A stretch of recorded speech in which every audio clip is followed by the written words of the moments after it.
sir. Are you being served? I am looking for perfume. Oh, this way, sir. Mrs. Slocum, are you free?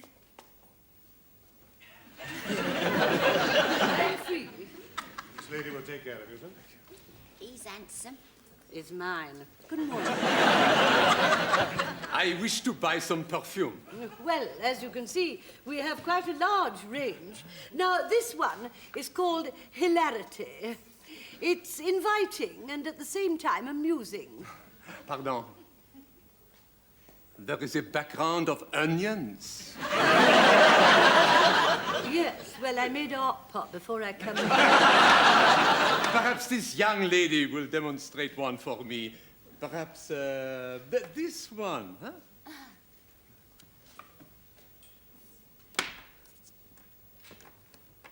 Pardon. Ah, yes. Very sexy. Oh, yes, all the men say that. Unfortunately, we only have the spray left, and it's £10. That is ideal. Oh. Thank you. Well, shall I have it gift wrapped? No, thank you. I will wear it.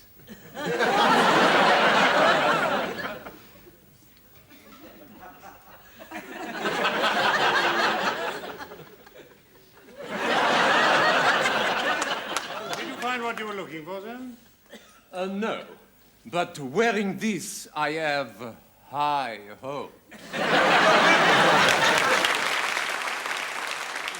Sir, there's been a lot of publicity recently about swimming trunks becoming transparent when wet. These come with a stamped address guarantee. All you do is when you come out of the water, you check, and the slightest little problem, you come out backwards and pop that into a pillar box. Thank you.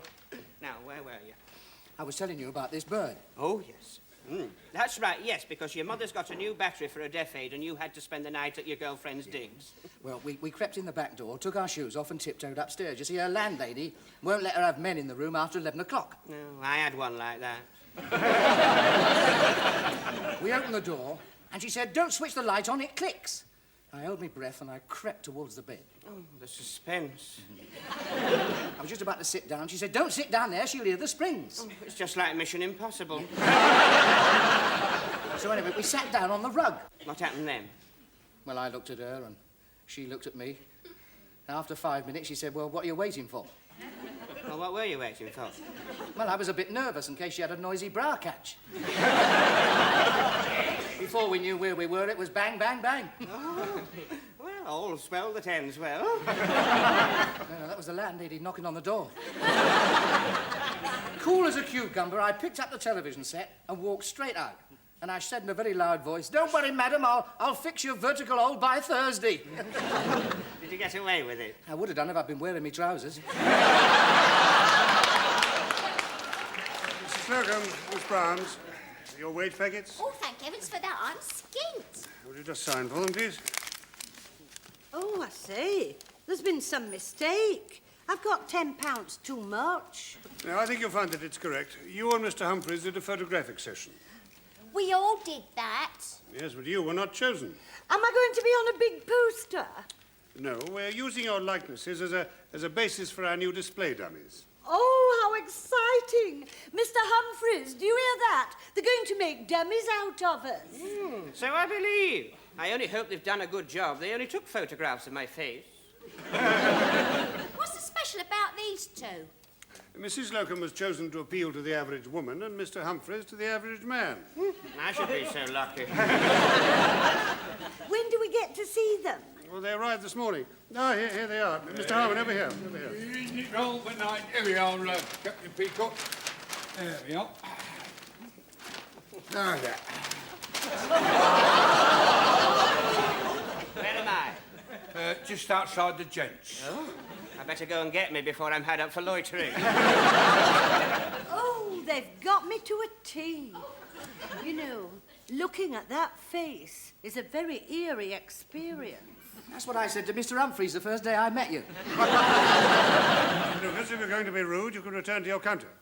I think the display have done a wonderful job. It's absolutely lifelike. There's not so many wrinkles. Well, they could have got them all in, only Mr. Grace wouldn't pay the overtime. If I may say so, Mrs. Slocum, I think you look a very handsome woman. Yes, and that brown paper dress suits you down to the ground. I do like the way they've done my hair. I'll tell you what, you don't look so hot without it. Baby! Mr. Harmon, put that back at once. Yeah, sorry. Let's see the rest of it. Would you kindly not refer to me as it? There we go, then. In all its glory. Captain Peacock, I refuse to be displayed with a size 50 bust. My vital statistics are 38. What about the other ones? Don't worry, that can easily be fixed. Trouble is, you've been overstuffed. Say when, Mrs. Slocum. Stop him, Captain Peacock. I will not have rough workman's hands inside my bra. Could be your last chance. Yeah,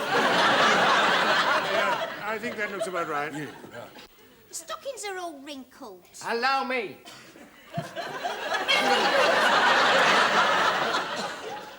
Bloody hey, I never knew you wore suspenders, Mrs. Slocum. I don't, and not off. I don't know if you've been having trouble with your elastic, but there's a hell of a lot of sellotape up here. Excuse me, Mrs. Slocum, but may I say how very nice your hair looks? All right, ignore me, you bad-tempered old cow.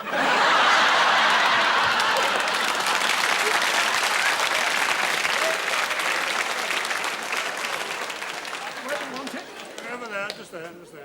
Oh, do be careful what you're doing with your right hand. You're making my eyes water. Good afternoon. Do you come here often? What do you think? Well, it's all right in here, but standing like that, I wouldn't give much for his chances in a transport cafe on the A1. Go and tell Mr. Rumbold it arrived. Oh, it's no good. I shall have to make some adjustments. It looks too posed. Hang on. I shall smack your wrist if you don't stop interfering with me. There, now. I think that looks more normal. It's as normal as you're going to get. I don't like the angle of his head. Now, we can soon fix that. Look, oh, just give it a twist, and you... Oh, blimey, I've got a stiff neck. Let me try. I once trained as an osteopath. When I got down to it, I wasn't up to it. Now, look. Lean it over towards me. That's right. Yes. Nice firm chin. Now, just relax. This won't take a moment. Here, you fractured his seating. Yes, that's why they wouldn't let me finish as an osteopath. Oh, you'll be for it now. Well, don't worry, I'll take you down to do it yourself, see Mr. Furlow. He'll fix it for you. Yeah. Hang on. Better get it out of here. I won't be a jiffy. Yeah, well, all right. Get rid of it. They really are quite for goodness lifelike, sake. Mr. Rumbold. It's Rumbold. What? Yeah, get on there. You'll never know the difference. Oh.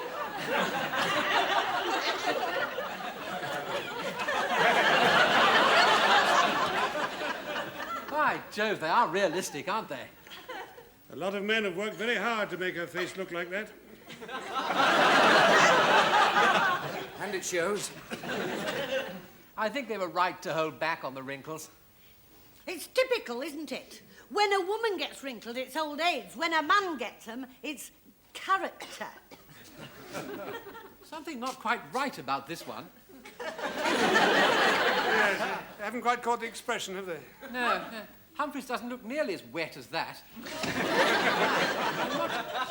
I'm not sure I like the mouth open. Yes, that's better. Now, I think there's been some misunderstanding as to the purpose of these models. They are designed to help us with our underwear displays. Well, that can easily be fixed.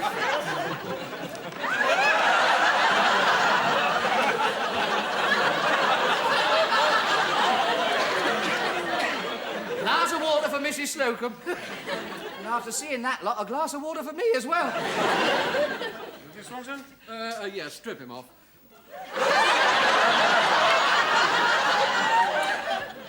Pardon? Strip him off. Strip him off. Get on with it. Come on, Lucas, take the arms.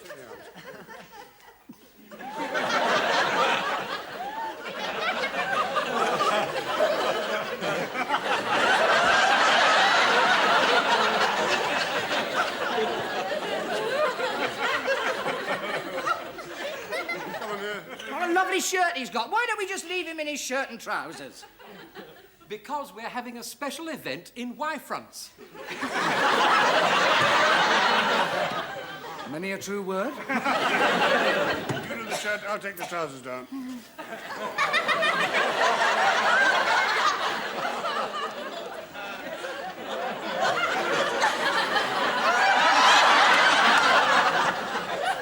They're getting very thorough in display, aren't they? Shall I explain your idea to them, sir? Well, yes, I think perhaps you'd better. I'd forgotten it. Mr. Grace is continuing his campaign to advertise Grace Brothers. 200 Mrs. Slocums and 150 Mr. Humphreys it is will be going on display in our various branches. If I'd known I was going to be displayed in 200 different positions in my underwear, I should have withheld my consent. I'm already in the Portsmouth branch in my underwear, and I've had a lot of fan mail, most of which I don't understand, and none of which I intend to answer. And what's more, I was only in the Chatham branch for half a day, and I was stolen. Heaven knows where I am now. Well, the point is that the idea of using ordinary people to advertise the sort of goods that ordinary people buy is working like a dream. Now, Mr. Grace went to the cinema the other day.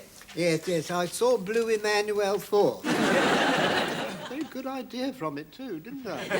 Oh, you did, Mr. Grace. Well, the idea concerned the advertising in the interval. Mr. Grace thinks it would be a good scheme to advertise Grace Brothers in the same way that they advertise Chinese restaurants and cigarettes and things. I seem to remember a very good one with Spike Milligan jumping through the bottom of a boat. Yes, I didn't like that.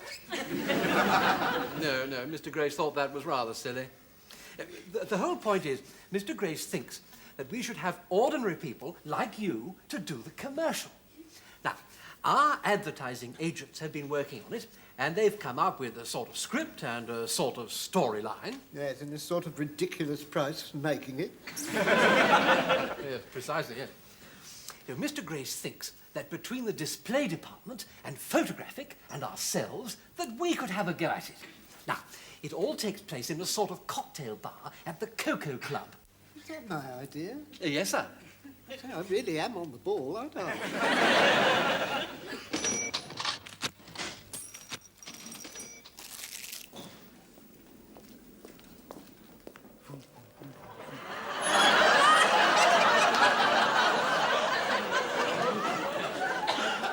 Is all this really necessary? Oh, switch him off, Mr. Lucas.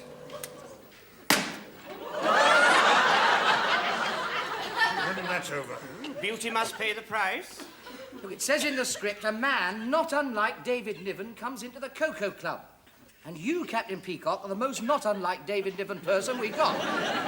The resemblance has been remarked upon. You know, your hair's in quite good condition. It moves quite nicely. It comes out quite nicely, too, doesn't it? Now, purse your lips. Like that.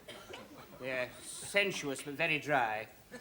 What precisely do we do about that, Mr. Director? Well, if this was MGM, I'd suggest Lana Turner lip gloss. But as it's Grace Brothers, a quick smear with a canteen dripping. Oh, drat! What's the matter, Mrs. Slocum? Oh, it's these damned eyelashes. Well, yours aren't big enough, dear. They won't show up on the screen. Remember, you're playing the part of a femme fatale. But it's like looking through bars. Might as well be in Holloway. Just give a couple of blinks.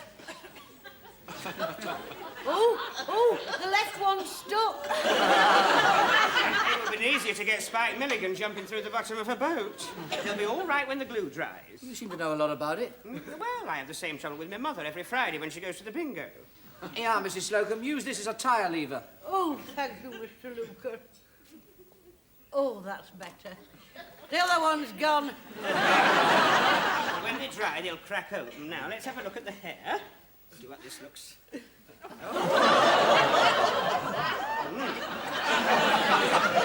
think David Niven will go for that? Well, if he's reduced to going to the Cocoa Club, he can't afford to be too choosy, can he? You're playing the leader of the Gypsy Orchestra. Could I have the moustache, Mr. Lucas? Yeah, moustache coming up. Here we are. How's The that? other way up, Mr. Lucas. Oh, I'm sorry. Brace yourself, Mr. Humboldt. Here you are. It's a bit Fu Manchu, but it'll have to do. What about the wig? Oh, do I have to have a wig? It's all part of the magic world of make-believe. Yeah, we'll go over there.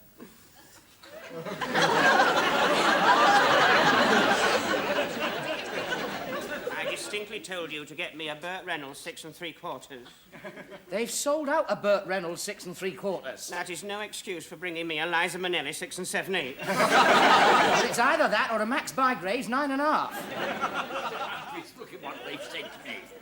Oh, yes, Mr. Granger. Now, what part's he playing, Mr. Lucas? Henry, the lovable old bartender. Damn fools, the sleeves are miles too long. Don't worry, Mr. Granger. They'll ride up with wear.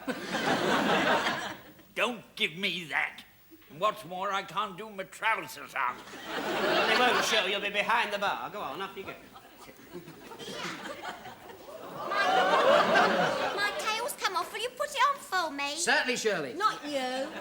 Mr. Humphreys, do you know where it goes? Contrary to popular belief, yes. Turn round and touch your toe. About there, Mr. Lucas. Dead on target, Mr. Humphreys. Contact. You can put these on. Oh, thanks, Shirley. Not there. They go on my shoes, only I can't see because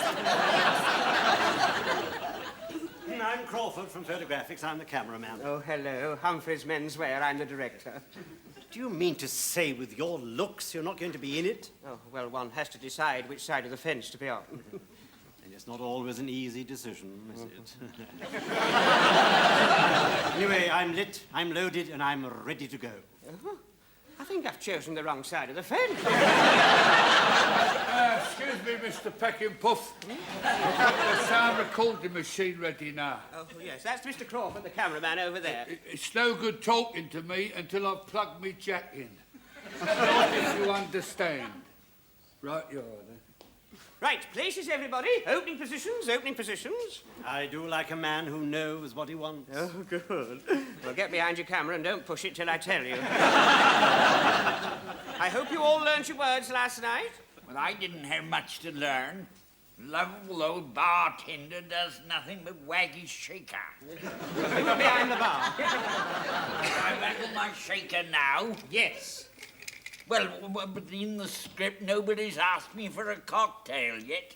Well, why don't you just stand there and arrange your nuts? Mr. Lucas, I am the director of this film, and if I find any artistic value in his arranging his nuts, I shall be the one to tell it. I'm sorry, Mr. Humphreys. Well, I could count my olives. Can we drop the subject? 1, 2, 3. Will you shut up? I was only trying to be helpful. Mrs. Slocum? Mrs. Slocum!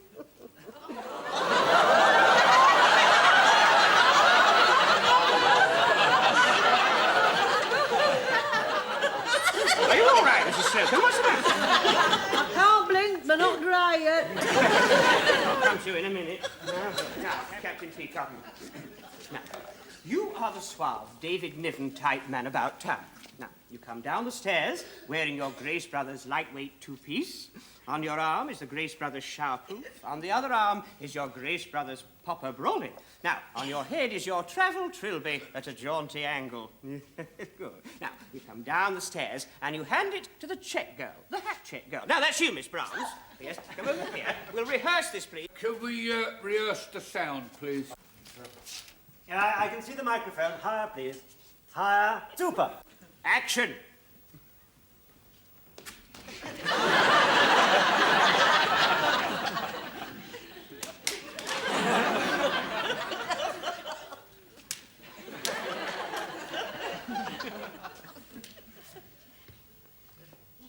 Thank you, sir. Here is your ticket. Here.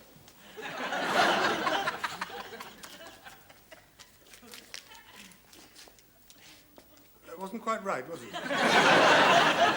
We'll do it again in a minute. Now, we must carry on. Right. You cross to the bar, and you see, sitting at the bar, a glamorous woman wearing her Grace Brothers cocktail casual. Mrs. Slocum, on the stool, please.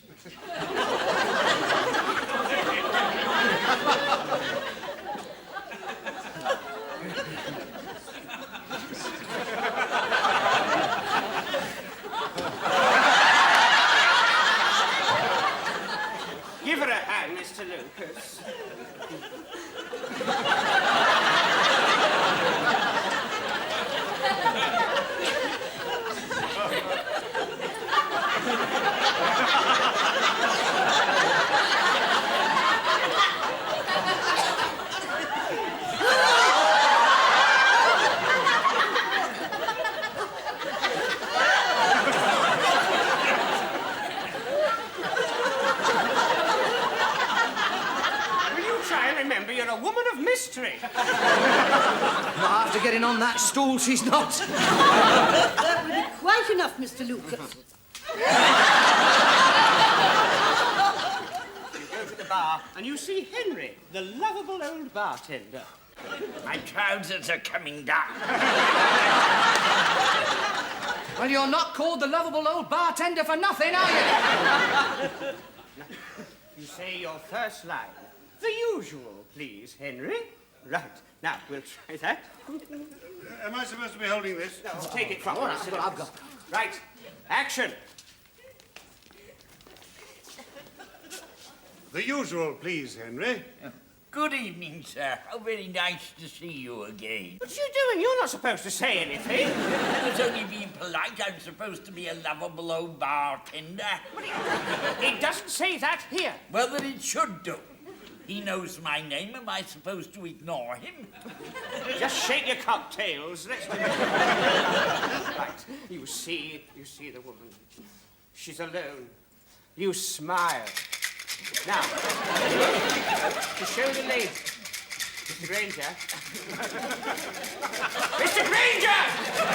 I can't hear you. You're waiting till I finish making the cocktail. How are you doing? I'm making his usual, a sidecar. Just forget about the cocktail. Give him a whiskey and soda. Well, it's not his usual. His usual is what I said. For God's sake, hurry up with you. This is killing me. You open the coat to show the label, and you take out your cigarette case. Action. Would you like one? Oh, I didn't see you there. How kind. Keep going.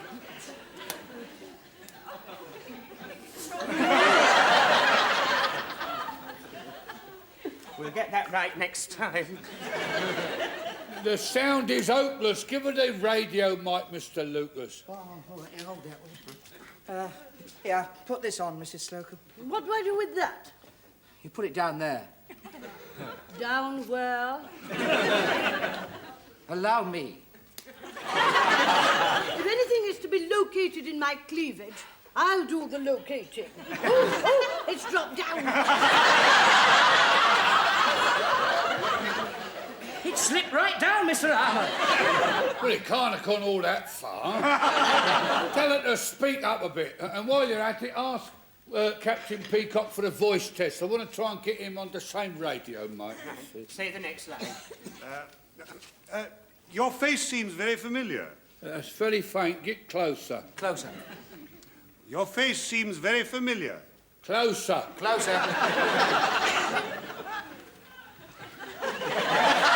Your face seems very familiar. How's that? Like somebody yelling down a lift shaft. Here, hang on a minute. I'm getting some very extraneous noises here. Listen, listen, listen.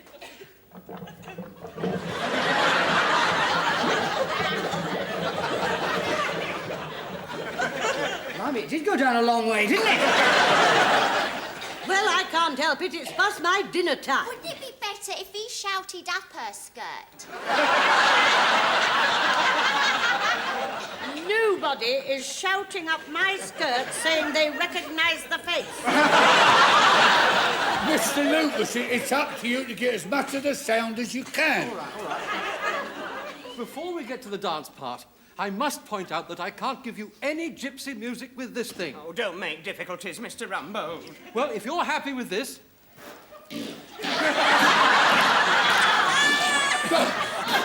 Blimey! Now where's she got the microphone?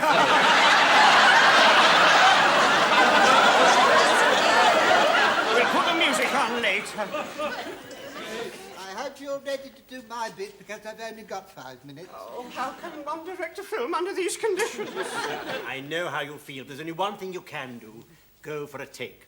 I always find there's someone up there looking after you. Well, let's hope he's working overtime. Right, now you all know the plot. Opening positions, and we're going to do it for real this time. Now, Mr. Grace, you're over here with your champagne. Come along, over here. That's right. There's the glass and the bottle. Can't we have the girls in? No, Mr. Grace. Well, I tried. Recording running. Roger. Camera running. Smooth as silk. Grace Brothers cinema commercial. Take one.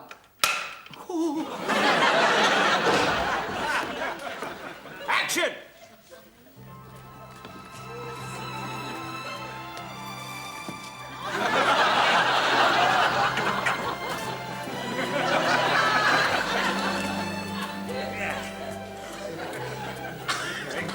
The usual, please, Henry.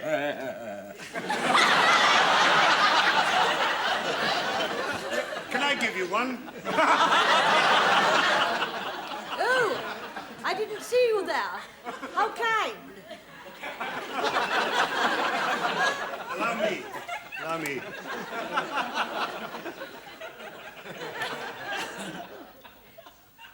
Say when. Wait!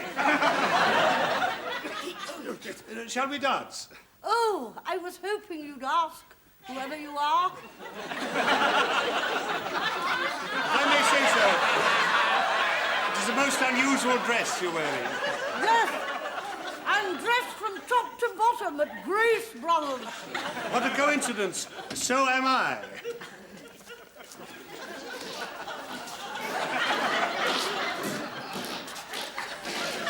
So, here we are, dressed in our favorite clothes, dancing to our favorite tune.